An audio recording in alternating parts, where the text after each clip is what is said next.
सुप्रभात मेरे प्यारे बच्चों, स्वागत है आप सभी का आज के हिंदी कक्षा में। मैं हूं आपका हिंदी शिक्षक राजेंद्र कुमार पटेल। मेरे प्यारे बच्चों, हम पढ़ रहे हैं लेखन वाला अंश, और लेखन में जो है आपको जो महत्वपूर्ण बातें हैं उसको जानना जरूरी है। तो लेखन में हम पढ़ रहे थे पत्र लेखन।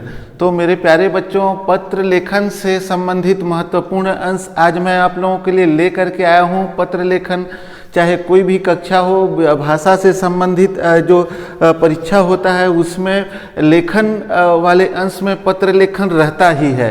तो मेरे प्यारे बच्चों, केवल इस कक्षा की ही नहीं, आप कोई भी कक्षा में जाते हैं तो पत्र लेखन रहता ही है। तो पत्र लेखन में महत्वपूर्ण भाग लेकर के आया हूँ। आज का वीडियो देखने के पश्चात, आज का जो अंश है उसको पढ़ने के पश्चात पत्र लेखन से संबंधित सवाल आपके मन में नहीं रहेगा। तो आज मैं आप लोगों के लिए लेकर के आया हूँ पत्र के अंग। पत्र के कौन कौन से अंग होते हैं, उन अंगों को हमको किसके बाद और कहाँ पर लिखना है, इसके बारे में मैं आज आप लोगों के लिए वीडियो लेकर के आया हूँ। तो मेरे प्यारे बच्चों, आप सभी अपने पाठ्य पुस्तक, पेन और कापी निकाल लीजिए।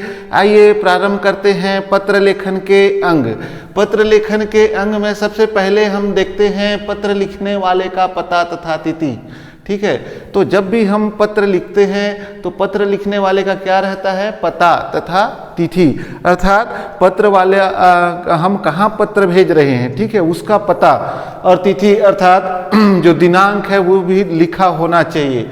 तो आजकल ये दोनों पत्र के ऊपर बाएं कोने में लिखे जाते हैं। ठीक है, पत्र लिखने वाले का पता तथा तिथि, ये आजकल जो है पत्र के बाएं कोने में लिखे जाते हैं। और व्यावसायिक व कार्यालयीन पत्रों में पते के साथ साथ प्रेषक का नाम भी लिखा जाता है। ठीक है, इसमें किया जाता है, पत्र में पते के साथ साथ प्रेषक का नाम भी लिखना जरूरी होता है। तो आप जब भी पत्र लिखते हैं तो पत्र लिखने वाले का पता व तिथि निश्चित रूप से लिखें, और कहाँ पर लिखना है आपको पता चल गया होगा। आइए आगे देखते हैं पाने वाले का नाम व पता।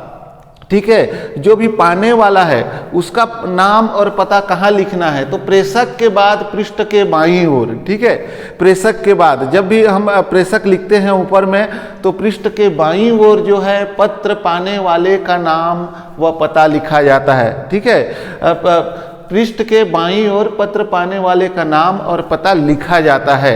तो आप जब भी नाम व पाने वाले का नाम और पता लिखते हैं तो पृष्ठ के बाईं ओर लिखिए।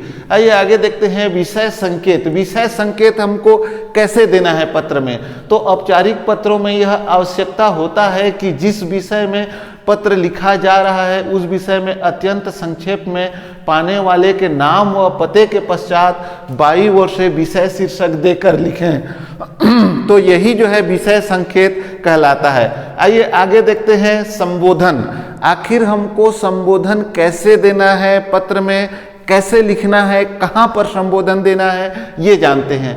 पत्र प्रारंभ करने से पहले, ठीक है, पत्र जब हम प्रारंभ करते हैं, लिखना प्रारंभ करते हैं, तब उससे पहले पत्र के बाईं ओर दिनांक के नीचे, ठीक है, पत्र के बाईं ओर, किस ओर, बाईं ओर, पत्र के जो है बाईं ओर दिनांक के नीचे लिखने वाले के संबंध के अनुसार, जो भी आप जिनको भी पत्र लिख रहे हैं उनके साथ आपका क्या संबंध है, उस संबंध के आधार पर जो है अनुसार आपको संबोधन शब्द का प्रयोग किया जाता है। ठीक है, तो आप संबोधन लिखना मत भूलिए। जब भी आप पत्र लिखते हैं तो पत्र में संबोधन का प्रयोग अवश्य कीजिए। आइए आगे देखते हैं पत्र के अंग में अभिवादन।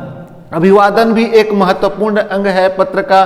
बिना अभिवादन के पत्र जो है अधूरा माना जाता है। तो अभिवादन में सादर प्रणाम, नमस्ते, नमस्कार आदि लिखा जाता है। ठीक है, तो जब भी आप अभिवादन कर रहे हैं तो नमस्ते, नमस्कार, प्रणाम आदि शब्दों से आपको अभिवादन करना चाहिए, और अभिवादन जो है पत्र में आवश्यक है।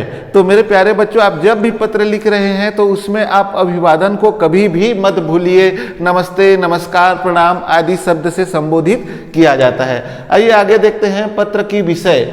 ठीक है, तो जो है अभिवादन के नीचे बाईं ओर से मूल पत्र का प्रारंभ किया जाता है। ठीक है, तो बाईं ओर जहां आप अभिवादन लिखते हैं उसके नीचे में बाईं ओर से मूल पत्र का प्रारंभ किया जाता है, अर्थात पत्र का विषय, जिस विषय में आप पत्र लिख रहे हैं, अभिवादन के नीचे वो पत्र, ठीक है, अभिवादन के नीचे आपका जो मूल विषय है, जिस विषय में आप पत्र लिख रहे हैं उसको आपको लिखना चाहिए, जिसको हम पत्र का विषय कहते हैं, पत्र की विषय है ना, तो उसमें आपको अभिवादन के नीचे पत्र का जो विषय है उसको आपको लिखना चाहिए। आइए आगे देखते हैं पत्र की समाप्ति। आपको पत्र की समाप्ति कैसे करना है? तो पत्र की समाप्ति में भवदीय, आपका, आज्ञाकारी, तुम्हारा, आपका आदि शब्दों से पत्र की समाप्ति किया जाता है। ठीक है, तो इसमें भवदीय, आपका, तुम्हारा, शिष्य, आज्ञाकारी शिष्य, शिष्या, तुम्हारा, आपका, ऐसे शब्द हैं जिसके साथ हम पत्र की समाप्ति करते हैं।